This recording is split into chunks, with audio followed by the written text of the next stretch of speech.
Hi guys, welcome to my YouTube channel. It's your girl Winnie. Okay, so first of all, let's do a get to know me. My name is Wendy and I am from Botswana. I am 21 years old. I actually grew up in Jwaneng and then I went to high school in Gap. So then my family was just started living in Gabs after some time. In Gabs is Gaborone. I'm currently studying. I'm gonna start my third year, guys. Huh? I'm gonna start my third year of college. Just imagine. So I'm gonna start my third year of college and I'm studying in China. I'm living in the city called Changsha, which many people don't actually know about my city, because before coming here I kept telling people I'm going to Changsha and some women's like, you don't speak Chinese, do you? I'm like, why would you say that? I mean, yes, but why are you saying that? She's like, because that's not how you pronounce it. Bruh. Just imagine. But anyways, I came here in 2019 and actually let me tell you guys, okay, before I tell you the story of how I came to study, I used to be really athletic back in my youthful days. I used to be really athletic back in my youthful days, and now I can't even go to gym. Just imagine me. And I used to play netball, softball, basketball. I was playing. Call me sports, okay? Call me an athlete. And now your girl can't even just treadmill. Cannot. Just imagine. But okay, anyways, I've currently been in China. Actually now I'll be starting my third year. Like I said, I'm starting my third year of college. And actually the story about coming here, after graduating my Form 5, my final year of high school, I really didn't know what to do, because I hadn't told my family what I want to do. I didn't know exactly where I want to go. I just knew that I wanted to study acting. I wanted to do theater. But it was really hard to find schools when you haven't done A-levels.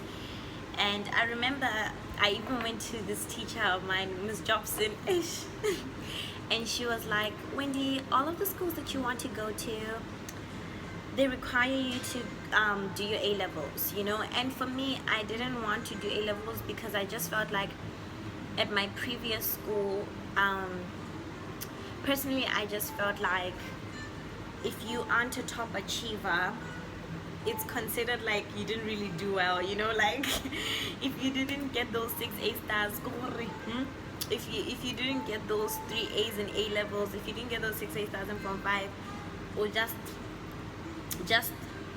go to UB. And it's not like there's anything wrong with UB, but just that was just like the alternative. Oh, you didn't get 6 A stars, that's personally how I felt. And it was really challenging because actually after losing my mom, I had told myself that, okay, God is going to be the one leading me and guiding me, and I just really wanted to experience God in a more parental kind of view, and it was a really difficult time actually, because all of my friends were doing A-levels. I literally only Eliani wasn't doing A-levels, and she wasn't even in the country. Like everyone else who I was in the dormitory with was doing A-levels, and no one could understand like how it felt or the confusion or anything like that. So I was really just going through a really dark time, and I was really praying to God that I was applying to all these schools to go do theater, Juilliard, Oxford School of Drama, like all of these schools, NYU drama, and I didn't read all of the things that make you eligible, because I just really wanted to go abroad, because actually I had prayed about it, and God told me, you're gonna go to college this year. So I was like, okay, clearly these people are telling me, "Hore, I need to do A levels," but God is telling me this. Listen to God, my sister. So it was really, really difficult, and I had applied to so many schools and got rejected in so many schools.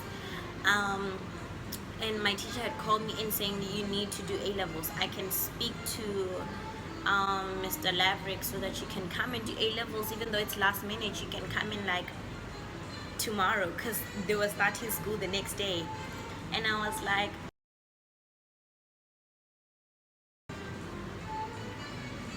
just imagine me doing A levels.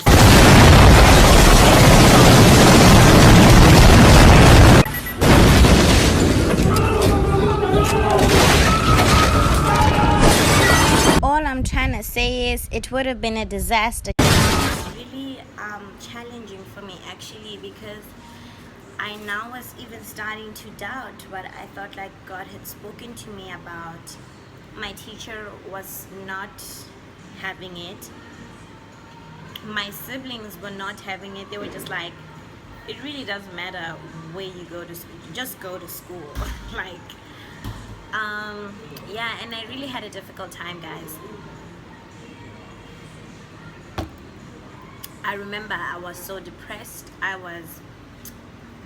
My skin was breaking out like never before.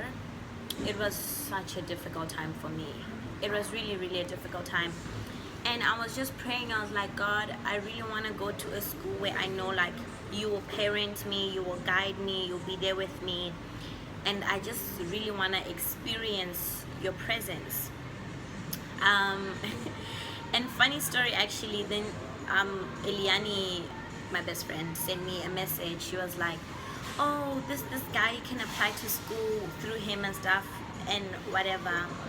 And it was to go and do business. And I was like, okay, I mean, I didn't do terribly in business studies, but I've never thought I could go and study business. It wasn't in my mind. Guys, acting, theater, drama, that was all in my mind and in my head. And I was just like, look at this girl just trying to change my career. Yeah, I remember my sister even got to a point where she was like, when do you really want to go to school? Every time you're praying, it's the same prayer. Lord, school, Lord, school, Lord, school. Yeah, and it was really, really difficult, guys. But God is good. God is really faithful, because I mean, I'm here. Actually, when I told my sister about the agent and coming to China, she was just like, I've already given you so much of my money to apply to so many schools, and you didn't even go to those schools. You didn't get accepted, and the acceptances that you got for some of them, the scholarship wasn't worth it. You didn't read the requirements, because you applied to some places and you didn't even meet the requirements. She was just like, no, I'm not gonna waste my money again. This is money I've worked hard for. And at that time, I was so mad. I was so upset. I was like, I understood, but I really expected, my sister to understand that,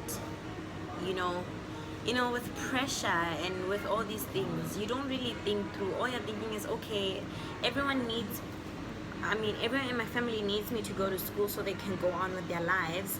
I don't know what to do. I'm confused. I feel like I'm not adequate enough, and I am not I'm not eligible to most of these places. Like, what else am I supposed to do? And I was really, really, really upset. And it took me like a while to be like, she had to say no, because it took me a while for me to learn and to understand that, okay, she had to say no, because had she not done that, then I wouldn't have seen God for who He is in my life, And it's really funny, because after some time she comes back to me. She's like, I was praying and God told me to pay for you to go to school, and I literally just received the exact amount of money that you need to go to school. And then I was like, wow, thank you, Jesus. I remember telling Eliana, she's like, whoa, this is like a few days before the deadline. And um, yeah, and then after that, it's just weird the way God was just, it's really miraculous the way God was just walking in my life. I remember even there's this woman who was just like, hey Wendy, I really want you to know that I'm excited about you going to school, and I just feel like the Lord just wants me to sponsor you, like to give you money every month for your food and your toiletries while you're in China. And I was like, I really didn't feel worthy. I was just always crying. I was like, oh my gosh. And I remember when I was so scared the day I was leaving. I was so nervous and so scared, and I was just crying and crying. And this woman at the airport, I think she was really worried about me, because she was just like, oh my, can this kid stop crying? She's not excited. She's like so scared. And she found this other guy who was also coming to China, but I think he was going to Beijing or something. And she was just like, please just carry this girl with you, like just she needs to be with someone. And I was like, oh. It was sweet, but I also felt bad. And then when I got to the airport in Joburg, I was trying to connect to the Wi-Fi, and I just sat next to this woman. I'm like, hi, can you please connect me to the Wi-Fi, because I just need to tell my siblings that I'm here, like, I just need to keep them updated that I'm alive, and she's like, oh, okay. She helped me out. And then I just started talking to her, and she's like, oh, you're going to China? Me too. I'm like, wow. And she was like, oh, are you in the Botswana group chat? Let me add you. And she's telling me all these things. Download WeChat, download this, download Baidu Translate, download Pleco. These are the things that are going to help you in China. And she was just like, let me add you to the Botswana group chat. Where are you going? I'm like, I'm going to Changsha. And she's like, let me ask if there's anyone there who can help you settle in. And I was like, Lord, your people, Jesus. And when she asked for someone who's in Changsha, she actually asked if there's someone who's in Hunan University. And this woman who was like, I'm in Jonantashwe, but I'm in Changsha. Like, I'm in Central South University, but I'm in Changsha. And she decided to get in contact with her, and literally, actually on my way here on my flight, I was literally sitting at the airport, and there's this Chinese woman who was sitting next to me, and the flight was empty. I don't know why it was empty, actually, because it wasn't COVID times.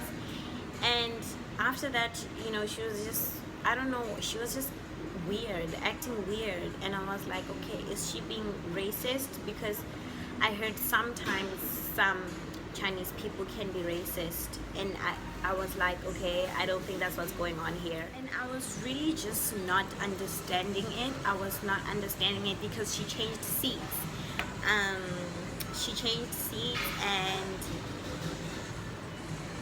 I don't remember if she went to go sit with someone who's Chinese or she went to go sit alone, but I just know that she changed seats. And I was feeling like, oh my gosh, am I smelling? Like, why? Then I just ignored it. And when I got to the airport, the woman, Khane, the one who said is from Central South University, was waiting for me. I had my Bibles in my bag. I had my Bible, a book about walking with God, and my journal. And I was really worried. I was like, hey, maybe they'll think I'm here to be preaching or something, and then I'm in prison, I'm getting arrested before I even just disaster, before even anything happening. And I was freaking out because the woman she's opening each book and she's checking, okay, Bible, okay, she's checking the next one, okay, book about God, okay, she's checking, okay, I'm like, imagine if she can read English. imagine if she can read English and this is not okay. And I was just freaking out about it. Then when I arrived, the first person, I mean, she's not the first person I saw, but she's the only black person I saw. So I was like, I see you, you see me, we see each other. I see you. We good. Okay. We good. I see you. We see each other. We see each other. We good. Let's move. Yeah, I saw Khane and I was so happy, like tears of joy, because you know, first black person I'm seeing. Not only is she the first black person I'm seeing, she looks so excited to see me. You would think we've been friends, or she's my sister, or she's my cousin. She was just so, she's like, yeah, welcome. And I was just so happy. Oh my God, I'm gonna cry thinking about it. I was just so happy. Imagine someone giving you such a warm welcome and you don't even know them, like a complete stranger. She literally helped me settle in. She got me into the dormitory because her Chinese is amazing. She bought me like toiletries and food and like grocery and things to cook my food with, and my SIM card, and you know, data, and duvet things, like things for the room, like. And I kept saying, I have pocket money, please. And she would say, no, I insist, you know, you're my sister. You know, she said I was the only like Motswana she met here, and she's like, you know, this is not a coincidence, this is God, me meeting you. And I was just like, you know, it's just weird when people you haven't even told your story to are just doing things like this, you know. And it just made me so emotional.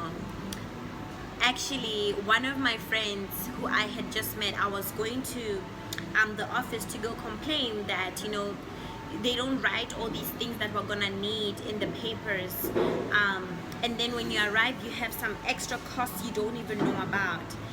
And I met her and I was just so frustrated. My phone wasn't working, so I needed a phone, and I need WeChat. Anyone who's in China knows that you can't stay with China and not have WeChat. You know. And I was so stressed, and I was telling this girl, she wasn't my friend at that time, I just met her, and she was like, she's an American born Chinese, so I thought, I'm seeing her, she's Chinese, I'm like, do you understand English? She's like, yeah. And then I was like, okay. Then I continued to tell her what I wanted to say, and I was just so frustrated. I was just dumping everything on her, and she was just like, hey, I can give you money to go and get a phone. And I was like, no, please, I'm waiting for my brother and sisters to send me money, there's no need to do that. And she's like, well, I can borrow you, and when they send you money you can just pay it back. I was like, no, I'm not doing that, you know, because I had just told her what I'm going through, and I didn't want her to think I'm doing that so that she could give me money. And yeah, time went on, and you know, my siblings, I don't know what happened. I think my sister ended up needing to use the money for something, so then she couldn't send me the money. So then I ended up saying to my friend, hey, can you please borrow me that money again, and I'll send it to you when my siblings send me money. And she was like, you don't need to send it back. Yeah, sure. And I had just spoken to God, and God, I felt like God was saying to me, I'm gonna get you an iPhone XR. And I kept telling my friends when I was broke, friends were getting tired of this, guys. Ooh, child. My friends were getting tired of this, because every time I'm like, God said this, God said this, you know, and they were just like, Wendy, leave God out of it. Like, say that's what you want, leave God out of it. And then guess what? Wendy got an iPhone 7 Plus, my first iPhone, guys. I was so happy. And there's this time I was saying to one of my friends, God said he's gonna get me groceries this week. Hey, he was so mad now. He was just tired of me. He's like, stop lying, like. But that was a tough week, child, because the Lord did not bring me groceries. Like, your girl had to sleep without eating anything.